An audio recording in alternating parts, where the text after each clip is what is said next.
Welcome back to the channel. Today I'm going to show you the build of the dust collection system for my workshop.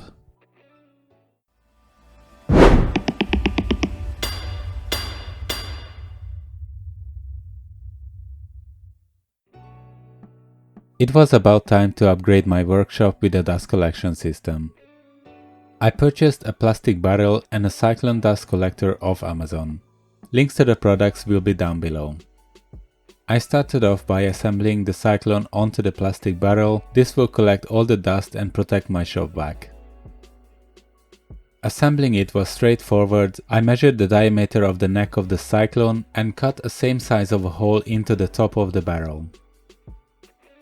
Then I marked and drilled holes for the screws all around.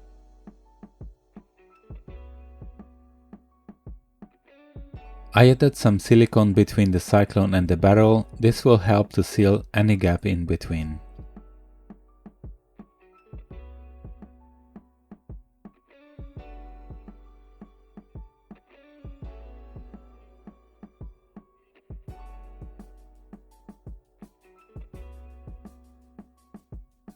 After screwing them together, just in case, I added a bit more of silicone. I purchased an anti-crushing valve for plastic barrel. As the name suggests, its purpose is to protect the barrel from crushing when the nozzle gets blocked. I did not have the right size of a drill bit, so I used a rasp to make the hole bigger.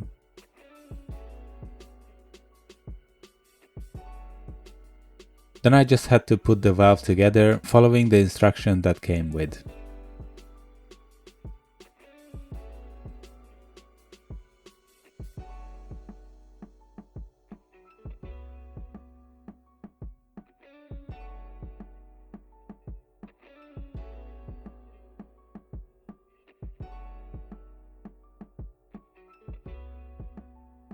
For the system I used 6 pieces of 50mm couplings, 2 blast gates, 4 reducing couplings for the blast gates, a T-piece of PVC, a hose adapter, some hose clamps and a 5 meters 50mm hose pipe.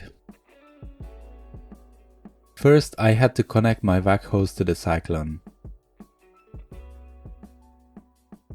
I cut it to the length that was long enough to reach it. I used the hose adapter here to match the size of the Cyclone's hole, then placed my shop vac and barrel where I wanted them.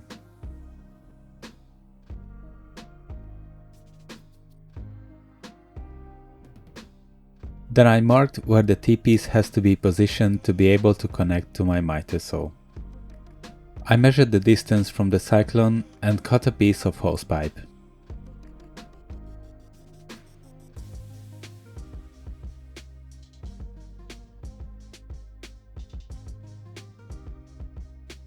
Then I connected the T-piece to the hose pipe using a coupling.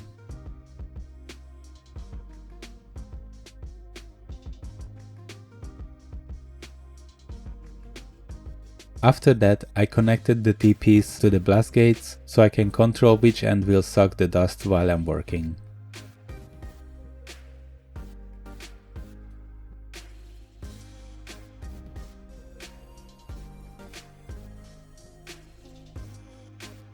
Now I had to figure out how I will fix the system to the plastic walls of my shed. First, I drilled some pilot holes into one of the blast gates. Well, after breaking the drill bit, I realized I could drive the screw straight into it. I had a sheet of plywood hanging around. This would be perfect to create a solid wall to fix the system to.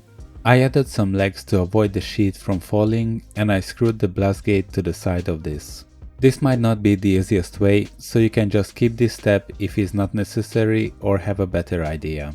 I removed a screw from the panel of the shed and screwed the plywood to the shed using this hole to get some extra stability. I added some hose clamps where the hose meets the couplings, also to the T-piece to help holding the system.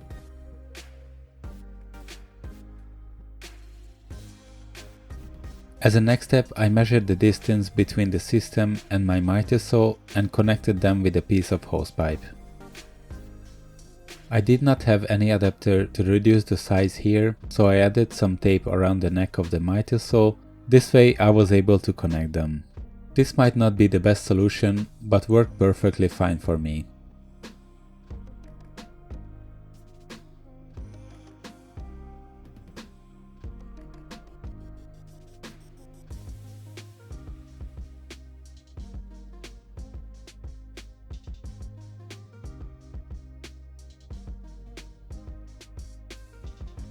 Lastly, I connected the remaining hose pipe to the other blast gate.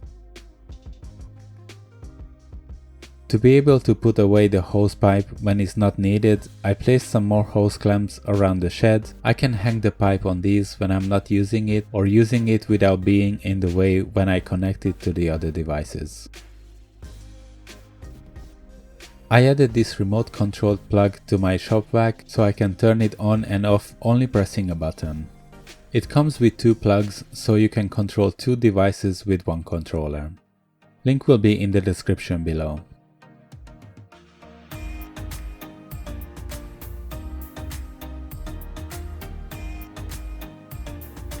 Thank you for watching.